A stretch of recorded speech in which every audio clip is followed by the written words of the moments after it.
So I'm Eva Flo. I work here in Barcelona in the ICM-CSIC Center. In the ENHANCE project, I work in the case study 1, that is in Catalonia, and we study the Barcelona coast and also the Ebro Delta coast. And I work with remote sensing to study these two sub-cases. So remote sensing, especially Earth observation, is really important for managing coastal areas because it gives us a synoptic vision of the sea that if you are monitoring with in-situ data, you cannot achieve.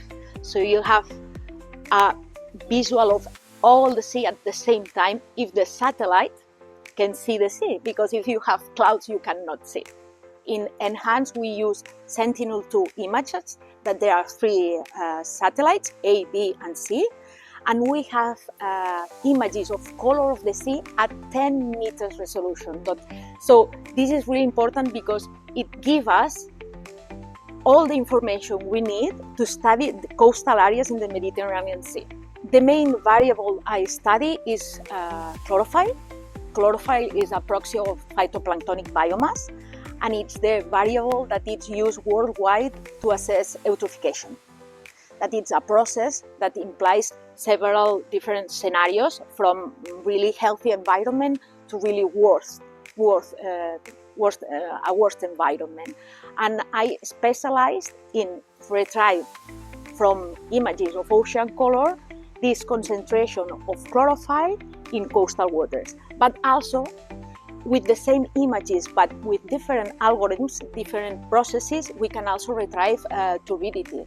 And with other satellites and with other processes, we also can retrieve temperature, we can retrieve salinity, and now the scientific community has started to retrieve also carbon in different kinds of forms, for example, dissolved or particulate, and also different kind of nutrients that, if with the time will be a really good algorithm, will be really useful for managers.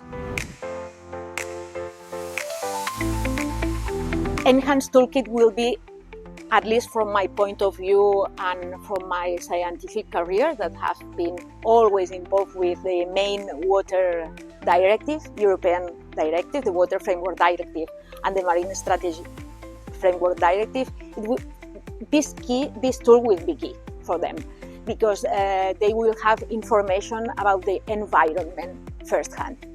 So also for businesses, and also for different kind of interesting groups, as for example surfers or diving clubs. So everybody could access our webpage, our toolkit, and see the state of the environment in this case. And from my point of view, the most interested group will be policymakers and people that implement these European directives and also the national directives derived from this directive.